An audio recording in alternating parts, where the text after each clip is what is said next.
Welcome to the most astonishing chapter in the most astonishing book in the history of the world, chapter or book 9 of the Iliad. And even if this is your first time listening, this is a standalone video that I want to create for you today, talking about one of the most amazing chapters in all of human history, which is chapter 9 of the Iliad. I believe that this chapter, this book, is the foundation of all of Western civilization, and it is something that must be studied by everyone. Now, you can follow along if you want to go back to chapter 1 and go through everything with me. I hope you will do that. But you could just stick around for this chapter because I'll try to make it self-contained. I do want to say that everything I read when I read some of the excerpts in this chapter are going to come from my translation that you can get at troubadour.studio/Iliad. And you can download chapter 1. This is a line-by-line translation that I put together to help first-time readers actually understand the Iliad for themselves. So you could pick it up. The language is not academic.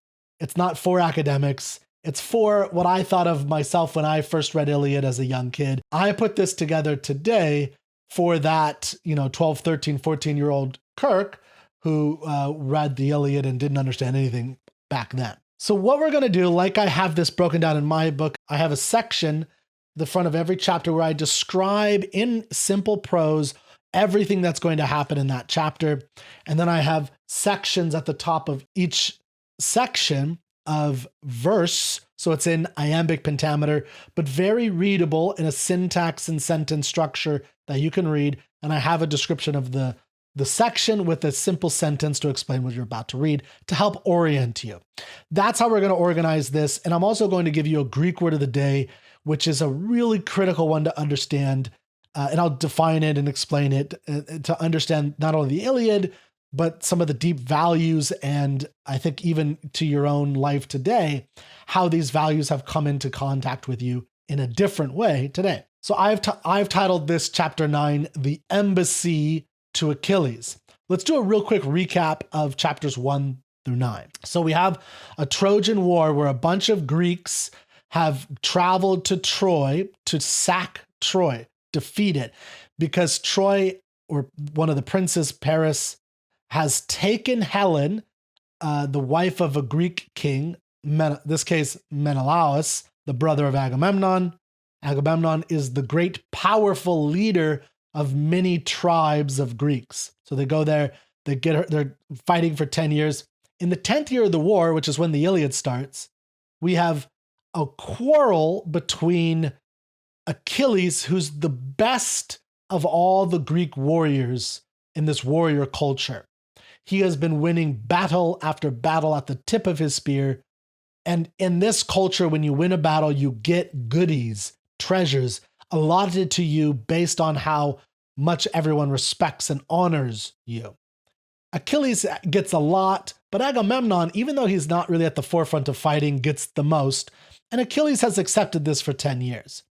But at this moment, at the beginning of book 10, a particular person is taken from Achilles, and that is someone Achilles has fallen in love with, which we'll see here, which is the slave woman Briseis. This quarrel of Agamemnon saying, I'm taking your woman, that leads Achilles to say, fine, I quit. And he quits the war, he abandons everybody. Now, the ensuing action is that the war eventually picks back up between Greeks and the Trojans, except this time they don't quite have the backing of Zeus, the greatest of all the gods. And there's a series of events that happen. There's a truce. There's a duel between Paris and Menelaus. So Paris, the Trojan, Menelaus, one of the Greek warriors, and the one who's been wronged by having Helen stolen from him. There is a brief battle again where it seems equal, but the Greeks at first are pushing back. But then Hector goes in book 6 or chapter 6 into Troy and has all the women pray. And then the tides of battle switch back and the Trojans start to push back toward the Greeks to the point where they are now at the end of book 8.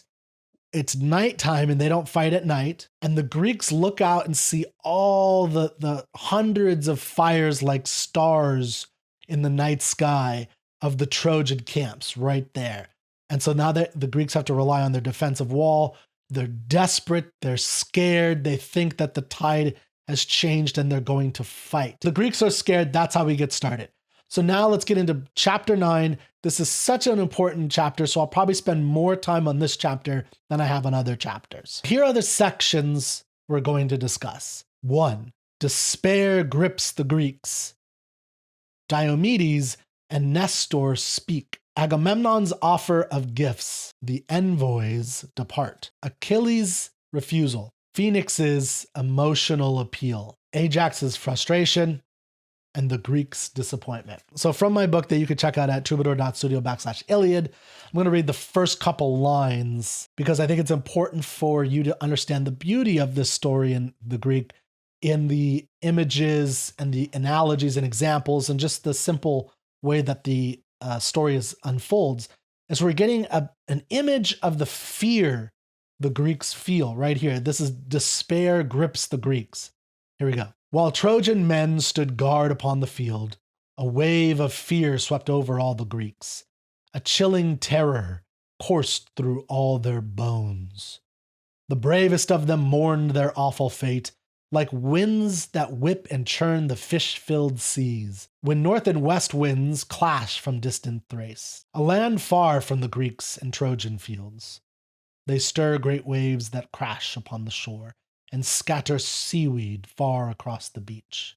So too were hearts of Greeks tossed to and fro. Now this idea of the heart of the Greek, the heart of these individuals that are now in despair, is going to be a critical one, and I'm going to bring it up in a minute when we get into the word of the day. Greeks are gripped by terror at the oncoming disaster of the Trojans. Homer, as he often does, throws shade at Agamemnon, and here's how he does it, and it's in the portrayal of Agamemnon. So here's what Agamemnon does. He gives this speech essentially about why they should run away. This is not the first time in only 9 of these 24 chapters that Agamemnon, the leader of this whole expedition, says, let's run away. So he says at the end of the speech, so come, my friends, the only way is clear. We should take sail and leave this foreign land.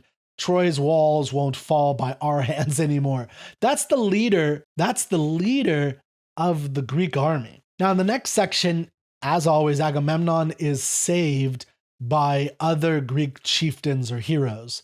Diomedes and Nestor speak is the second section. I'm not going to read much here. I just want to point out that what happens in this section is the great leader Diomedes, who we met in a former chapter and has been one of the great bulwarks, the great champions and fighters for the Greeks in the absence of Achilles. And he, along with Nestor, the wisest and oldest of the Greek warriors at Troy, basically put Agamemnon to rest and say, don't do this. Men, don't run away. This is not the answer. There's another choice. There's another option. What's that other option? Agamemnon. Make peace and soothe Achilles. Make peace with Achilles because Achilles can turn the tide of the battle right now. The reason we're in this position where the Trojans are winning is because you dishonored Achilles. Agamemnon says, okay, that's the next section. Agamemnon's offers of gifts. Now, I recommend reading this. This offer of gifts will be repeated in full twice. And it's very important. There's a lot of repetition in Homer. And I kept some of it, but I did shorten some things for readability purposes. But this is one that I really tried to get accurate, what Agamemnon says, and then what, in a few moments, Odysseus relays to Achilles. So Agamemnon goes through this long list of all the things that he's going to give to Achilles. If Achilles just says, okay, I will rejoin you. To understand this, you need to understand a concept in Greek that we've talked about quite a bit. It's one of our former words of the day, and that is time. Time means honor. But honor is not like what we have honor for, where, he's an honorable person because he acts or because he has a certain kind of internal fortitude. Honor to the Greek warrior culture here is about stuff you get. It's basically represented by stuff. There's another concept, kleos, which is about what people say about you. But honor is giving you stuff. So when you sack a town and you're the most honored warrior, you get the most stuff. You get the first pick at the slave women, the slave men, the iron and the bronze armor and farmland and other things. You get the first pick of all that stuff. And then you met out the rest based on honor. Who's the second most honorable person, the third most honorable person, which is defined by prowess on the battlefield, who did the most essentially, and power. So what we get is Agamemnon, who has betrayed the teammate of Achilles, is now going to give him more teammate than anybody could ever fathom in their wildest dreams.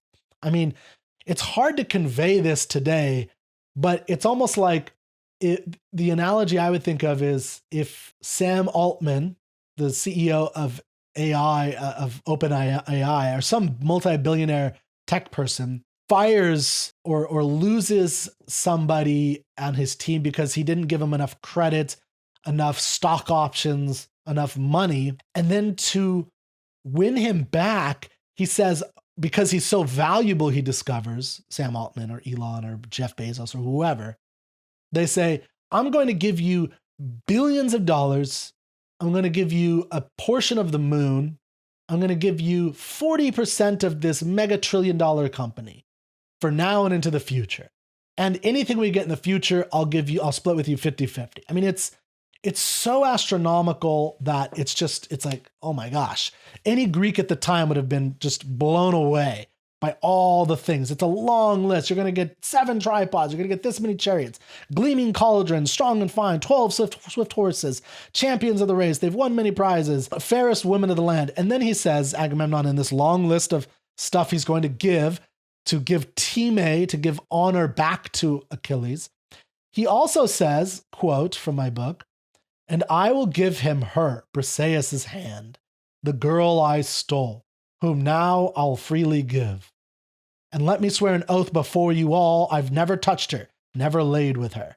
That much respect I owe to every man who's being honest. He's going to give lands, he's going to give Achilles power and soldiers, and even one of his daughters, which will elevate Achilles to basically being the second man most powerful in all politically, as well as wealth-wise in all of Greece. He's going to make him the best, not only in martial prowess, which Achilles already has, but also in political prowess. Now, here's the thing. At the end of this long speech by Agamemnon, he says these lines, and this is critical. Remember this. All this, if only he lets go his wrath. In Greek, that's menis or menis, M-E-N-I-S. It's a divine wrath that Achilles has. Here's Agamemnon continuing. Let him be tamed. For Hades is the one who cannot bend or yield from any plea. And that is why he's hated most of all. So let him yield to me, for now I stand above him still, with age and rank and power. So Agamemnon does all this, but the one thing he still wants is essentially for Achilles to bend the knee. That's how we might put it today if you watch like Game of Thrones or some chivalric story. So I'll give you all this stuff. I'll make you the second most powerful man in the world, but you still have to call me king and bend to my will, and you're going to be tamed to my will. So that's the offers by Agamemnon. Agamemnon offers of gifts. Now the envoys or the ambassadors or whatever, the people that are going to go to actually bring this message to the camp of Achilles on the broader Greek camp, but he's off to the side with his myrmidons, his men. That includes him, Patroclus, and a variety of fighting men who are the best fighting men in Greece. So who goes? Who are the men who go, the Greek warriors, the Greek heroes who go to argue with Achilles? We have Odysseus, Ajax, and Phoenix. Odysseus, Ajax, Phoenix. When they arrive, I want to read this little thing, this little short passage, because it tells you something about Achilles as a character. And when they reached the Myrmidon encampment, they found Achilles playing on his lyre. That's a stringed instrument, like a guitar kind of. A beautiful and finely crafted string, with silver pegs upon its shining arm. The lyre he'd won from sacking Thebes' proud walls, when first he shattered King Aetion's town. Achilles played and sang of heroes bold, of ancient deeds and long-forgotten wars. Patroclus, sitting quietly beside him, waited for the song to reach its close. So Achilles has essentially abandoned the world of martial prowess, where he is the best, and has entered the world of songwriting and singing and poetry, which is the realm of Homer. Now, I like to think that because Achilles is the best of the Achaeans, the Greeks, he's also the best singer of songs. So once he takes this on, he's going to be the best. He's the best at whatever he does. He's one of those guys. That's how we see him. He's no longer going to fight. Now he just wants to tell stories of other men's deeds. Now, one of the things that makes chapter 9 so important is because the arguments to Achilles and the response by Achilles are made in a kind of rational, logical way. Now, it's not logical in the way we would think of it, but they're making arguments. They're not just saying you have to do it because it's your duty. They're trying to convince and persuade and use rhetoric to have Achilles take a certain action. And the fact that this is in literature is really profound. It's not something that you see anywhere else. And it's the beginning of a certain mode of action that we have in all of our actions, not just in literature, but in real life. We expect something of our heroes, that they use reason to make their decisions. So one rhetorical device that Odysseus uses, he explains to Achilles that there's certain advice your father Peleus gave, and you should listen to the advice of your elders. It is better to be kind and tame your wrath, avoid all quarrels, and let others see that you deserve respect from both young and old. These were his words, your father's, and yet you've not obeyed. So Odysseus kind of gives him the standard, look, this is what the system is that we work in. We live in this political world. You need to obey the political view that we have. This is the world of kleos and time. This is the system of action that we all, and you are the best at, and you need to just not quarrel and fight about it. You just need to kind of accept it. Now, we today, especially if you're an American, think of that as really bizarre. But again, this is ancient Greece. They did not have Achilles as a model until Achilles was created. Odysseus then goes on and relays the entirety, word for word, of the offers of gifts by Agamemnon, but with one change. And a lot of people don't miss this, and that is the ending. So remember what Agamemnon said at the ending of his about taming and bending the knee. This is the ending that Odysseus says to Achilles. These gifts he'll give if only you cool your rage, and even if you hate the king himself, at least for the sake of the Greeks, you'll save us all. They treat you as a hero, like a god, and praise your name in victory and strength. If you return, you'll bring the end of Hector, who rages with a mad and vicious heart. For now he claims no man of Greece can match his strength, and he'll destroy our ships with fire. So did you notice what he left out? What he left out was all the stuff about bending the knee and taming to Agamemnon. So just as a refresher, the last two lines of Agamemnon's speech is, so let him yield to me, for now I stand above him still with age and rank and power. There's nothing about that in Odysseus's plan, because he knows that's not going to work. Odysseus is known as the man of cunning, the man who holds one thing in his heart and says another thing to try to accomplish some end. He's often known as that person. So Odysseus knows he has no way of convincing Achilles to come to him and to come back to the battle if he tells him Agamemnon's true intention. But Achilles, this is the epic of Achilles. This is not the epic of Odysseus. That is called the Odyssey. So while we have these two great, probably the paradigms of heroes to the ancient Greeks battling it out, in this case, Achilles is going to win and get the better of him, of Odysseus. And here is what Achilles says in response. This is in the next section. Achilles Refusal. O wise Odysseus, skilled in many things, I'll tell you plainly what I've always thought. So sit and hear me, for I'll speak it clear. Hateful to me as the gates of Hades is the man who hides one thing in his heart, but speaks another, lying to your face.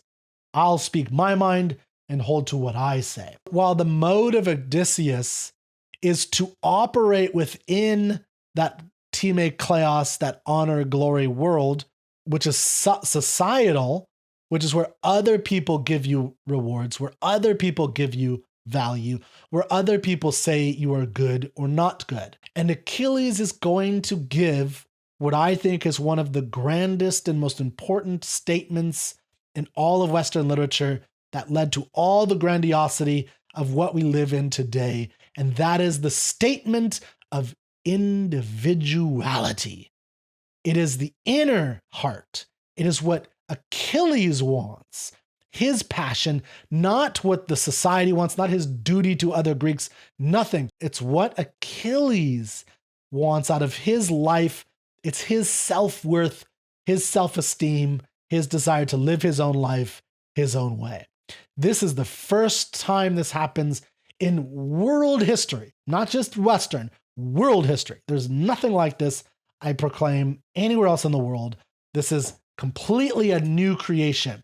And I cannot stress enough how important the individuality today that led to revolutions, that led to the rising of the industrial standards where everyone is able to live a better life than they ever have in the past. The scientific discoveries by individuals, the emphasis of individual authorship and creation and philosophies and ideas, it all stems from this. This is the origin of it. Now, this is a representation of broader views and ideas of the ancient Greeks. So it comes from that. But this is the embodiment of it concretized in a few lines, in a few moments, in the greatest epic of all time. In order to understand this, I need to read this whole argument to you. I cannot stand or fight for Agamemnon or any other Greek, for never once have any cared for what I've done for them.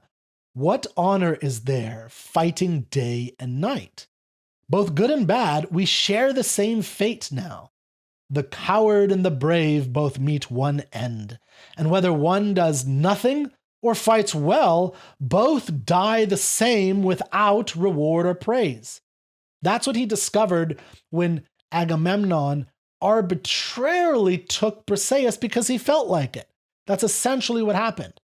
And that taught Achilles that the whole honor system is this arbitrary nonsense where even the lesser man can get more than the better man. So it's not an actual meritocracy. And look at me. For all my countless wounds, for all my sleepless nights and blood I've shed, what have I gained?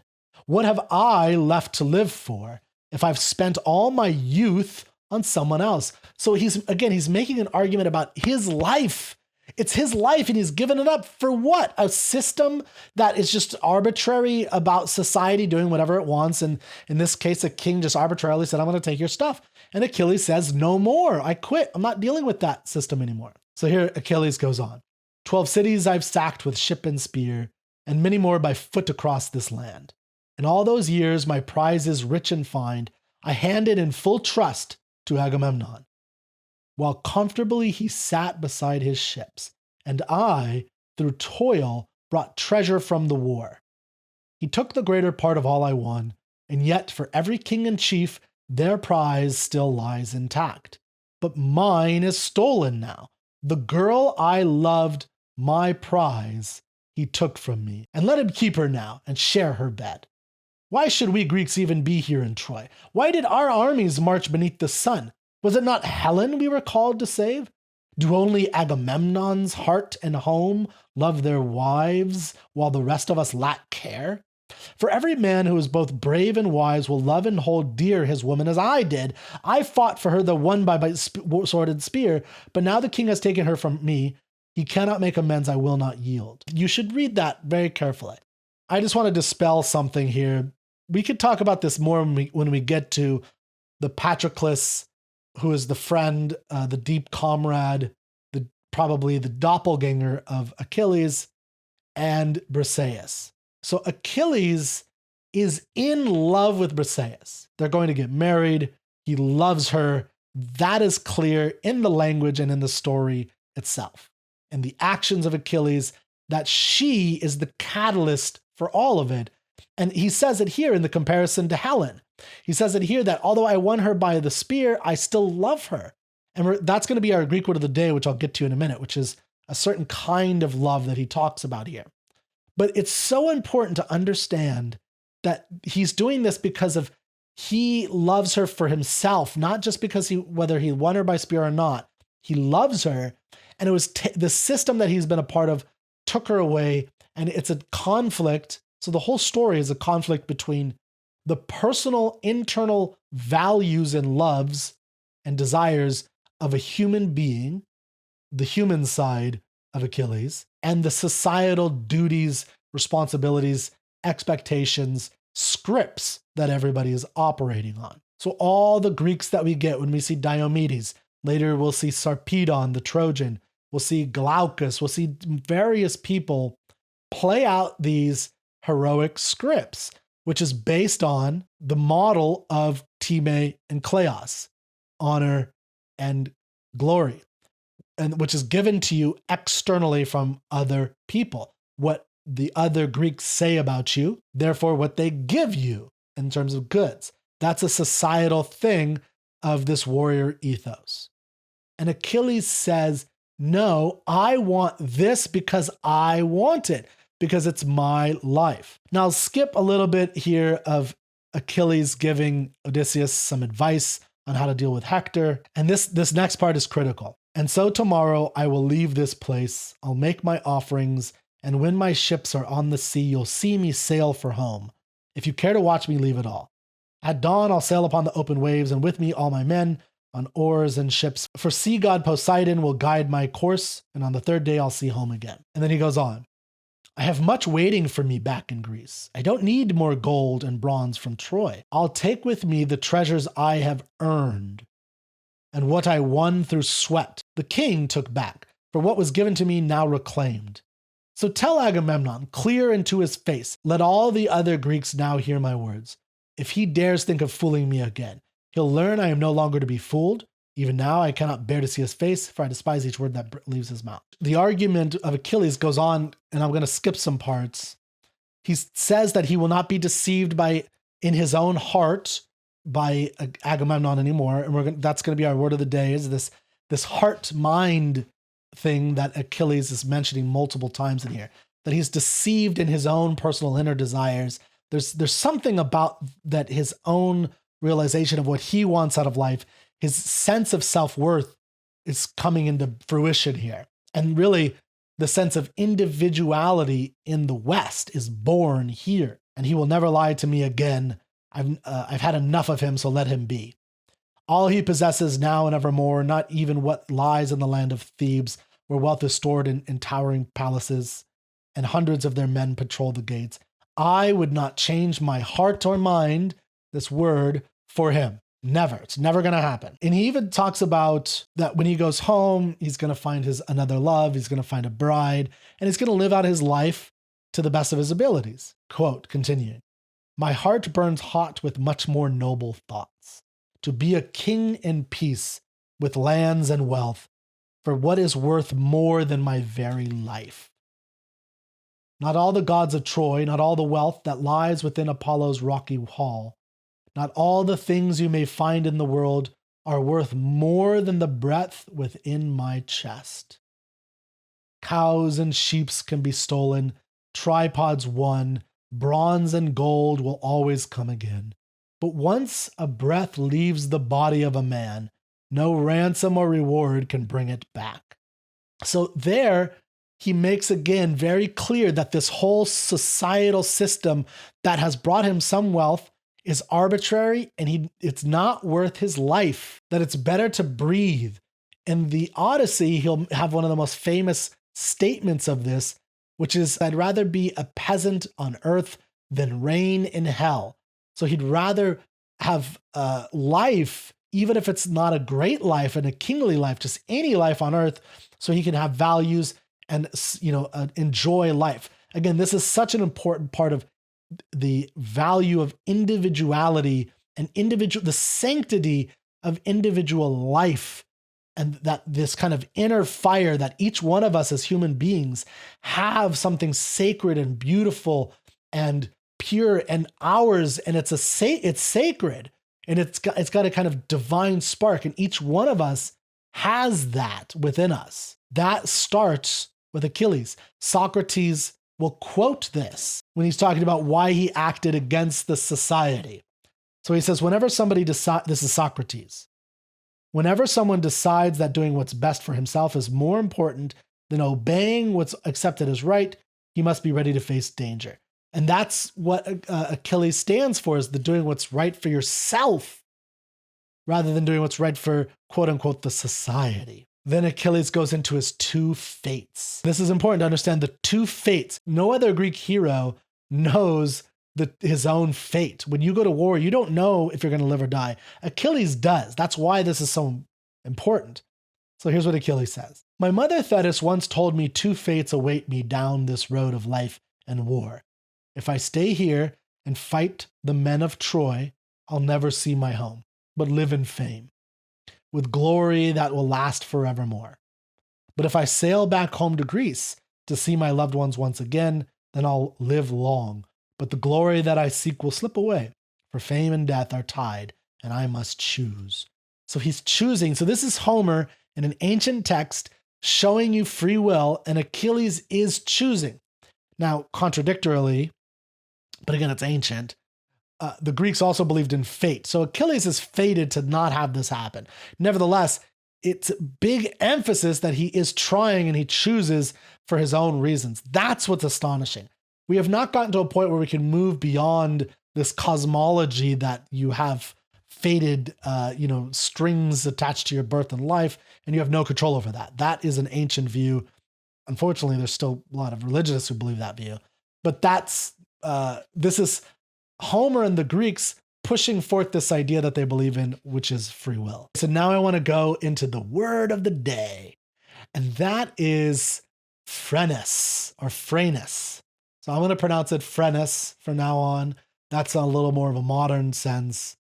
But it basically means heart-mind, the inner seat of feeling, thought, and will. So one thing you need to understand about the Greeks is that until Christianity, really, they didn't have a separation between mind and body, between thought and feeling.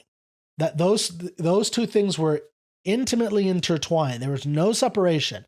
And I think this is a good example of that. So we think, oh, follow your heart. What does your heart say? Oh, you really love her? Go get her. And then someone else might say, well, follow your mind. What do you need to do? Follow your head, bro.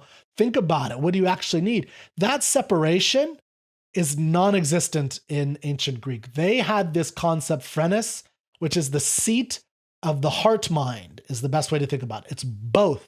Completely integrated. Now they put it kind of in the chest, which is where we often put the heart, but to them it was, which I think is, nice actually, personally.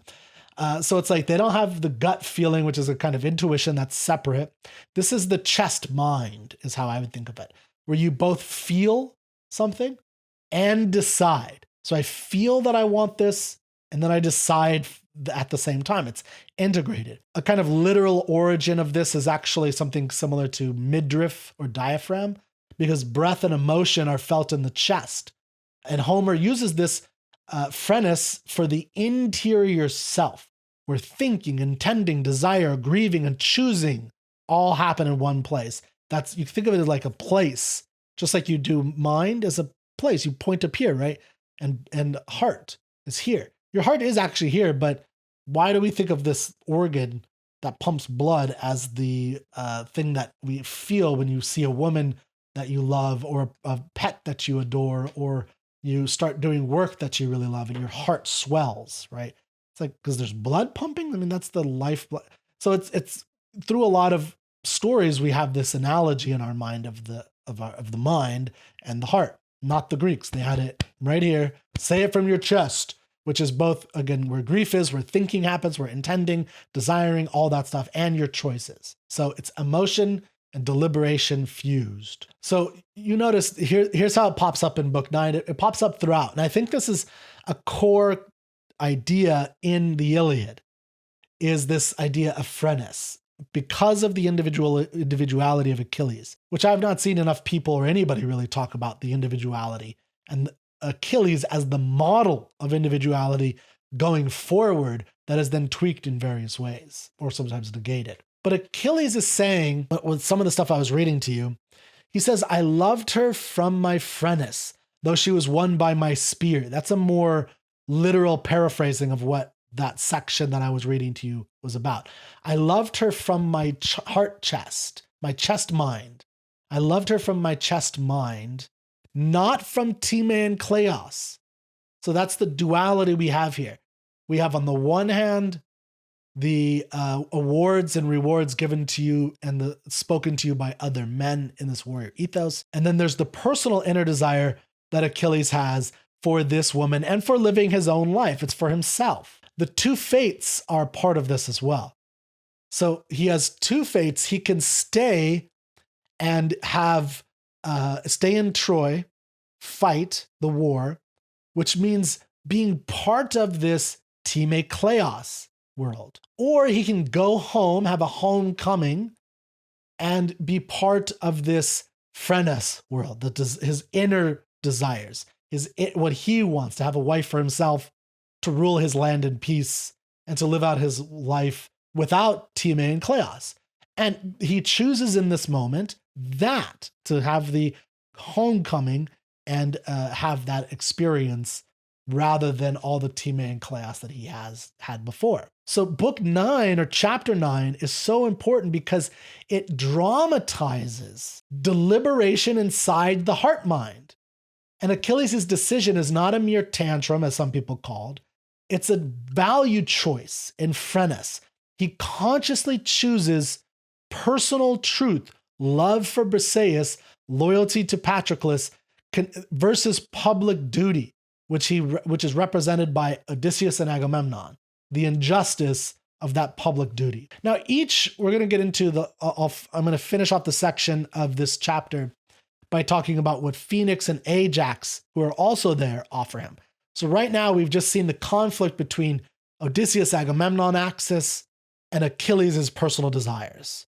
So it's like, what they're saying is, here's all this teammate we're going to give you, all these goodies.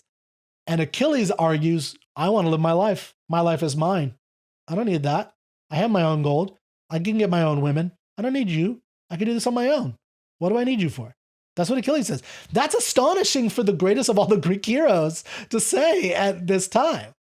So again, I think it's just one of the greatest moments in all of human history. So that was your Greek word of the day, Phrenes. There are 3 different arguments given to Achilles, and Achilles shoots them all down. The first argument comes from Odysseus, and he uses his planning and calculation, which is very Odyssean. He thinks of a plan to try to sway Achilles by giving him gifts, ranks, and even a lie of omission that Agamemnon just wants him to have great rank and does not say anything about, the returning or the bending of the knee. So Odysseus is trying to win him that way with all these goodies. That's the best action that Odysseus has, and he loses. Achilles gives him a great answer, says that all that stuff doesn't matter to the breath in my body. My body, my Phrenes, for the things that I desire, are more important than all the tripods and all the slave women you can come up with. I love my life. That's what he says. The next person is Phoenix. Now, Phoenix is the surrogate father of Achilles. He tells a personal story about himself and how he became a kind of father figure to Achilles. And he's here at Troy to help defend Achilles. And he gives that with the hope of convincing Achilles to take on this fight. And I'll just quote one little thing here. There's a lot of really good stuff here. I actually gave a talk at my house a while ago after my father passed about fathers in the Iliad. And this is one of the passages I read and discussed. So I won't go into too much here. I'll just say that one thing he says is that your father, Achilles, sent me here to guide you in each way, in mind and speech, to teach you all you must know. and to teach you specifically how to operate within the broader societal time kleos world that we live in. Then Phoenix gives a story about himself, how he ended up being the surrogate father or the kind of helpful father figure to Achilles after being kicked out of his own home. And that because of this, because he's a father and he's kind of the stand-in for the biological father, he's the emotional father, that Achilles should listen to him and give and not, and honor him. And the way to honor him is to do what he says. And Phoenix says, "But now, dear child, I beg you, tame your heart. Let not relentless anger grip your soul. Even the gods above allow themselves to bend their will and show their mercy too. When mortal men have strayed or disobeyed, then pray to Zeus and he forgives their wrongs." And so he goes on to say, "You will regret this decision down the line." Then Phoenix continues, it's a long speech, so I'm skipping a lot, to tell the story of Meleager, and which is another hero who basically went to help fight off some bad things that were happening in his hometown, but he had refused to do it at first, even though they gave him lots of gifts. They promised lots of gifts. Once one of his friends dies in the process because he didn't take an action, then he goes and he takes the action, but without the gifts. So it's a lesson, it's an internalized lesson that Achilles needs to learn. And it's exactly what Achilles undergoes, right? It's a very Spider-Man-esque type story. With great power comes great responsibility, is the Spider-Man story. Well, that's what's happening here, is Meleager does not go to defend his people like he should right away. And you could read the story for why. Instead, he says, "No, I don't care. I'm mad at you. I'm not interested. You've wronged me." He sits it out. They come to him with all these prizes. He still says no. Then a friend of his dies, someone he cares about. Then he goes in and fights this thing off and defeats it. But then he doesn't get any prizes. Now it's just about his friend. And Phoenix is saying, like, don't be like that. Like, just get your goodies, basically. So this is what Phoenix says. "But though he fought, the gifts were his no more. He lost his gifts because he'd waited long." So don't let this happen to you. Now, Achilles has a simple response to this. He again is emphasizing the lack of his own personal need for this honor. He says, "O noble Phoenix, my second father dear, I do not need this honor that you speak, for Zeus has given me my rightful share. As long as life flows through my chest with breath, I will be honored by my mighty ships. But hear me now and take this to your heart. Do not try to stir my soul with tears by pleading on behalf of Atreus' son Agamemnon. I will not bend, nor will I fight for him. And if you try, I'll come to hate your pleas." It's a big threat for his father, a kind of stand-in father. "Stay with me here, you may divide my wealth and rule beside me as if you were king." So he does honor Phoenix, but again, this is an emphasis by the author Homer that Achilles is saying, no, I'm going to fight and live my life for myself, not for this honor that you want me to. Lastly, Ajax gives his argument. Very brief. Ajax is a man of few words, and he appeals to something that does operate within Achilles. What Ajax essentially says is, your comrades love you, we all stand by you, the Greeks who care for you the very most. So it's an argument of, hey, Agamemnon wronged you, sure, but I didn't wrong you. All the men who are going to die didn't wrong you. So you're going to let all of us die, all the soldiers, all the men of Greece, all of them die and be slaughtered by the Trojans because Agamemnon wronged you? That's just not good. And, this simple soldier says, I don't know what to do with you anymore. And he's going to walk away. And then Achilles makes his fatal mistake. And he says, wait, Ajax, the truth in your words match what's in my heart. But still the anger burns inside my chest. I'm not going. I won't return to battle. Not just yet. Not till brave Hector, Priam's fighting son, comes near my ships, killing our men, and burns the Greek ships with his fire right by my tents. When he gets that close, then I will return, and that's when I'll make him stop for good. Remember, Achilles had planned to leave in the morning, but through the arguments of Odysseus, Phoenix, and ultimately Ajax, Achilles makes the fatal decision not to immediately pursue his Phrenes, his heart-mind's desire. Instead, he says, I'll stay and defend only. And we'll see where that decision leads him. Lastly, the last section is the Greeks' disappointment. When the embassy of Odysseus, Ajax, and that's it, because Phoenix actually stays behind with Achilles. When those two return back home to the camp, and they tell Agamemnon and the others that Achilles is saying no. But Achilles won't leave, and then everyone is in despair. That is chapter 9 of the Iliad. What I think is one of the most astounding and important works of all thought and creation in all of human history. Because it's the first, it's the model upon which every individualist, from Socrates and Plato and Aristotle to Herodotus and Thucydides and all the individual creators, scientists, astronomers that came from ancient times, even the Romans and on forward, that strain of the inner heart and the inner desire is what leads today to an individual saying that we can populate the stars with human settlements, that we can solve all the diseases of the world one day, that we can cure all the cancers, we can feed the world, we can grow. It's the individuals who make those first steps and create brand new things. And it all begins with Achilles in chapter 9 of the Iliad.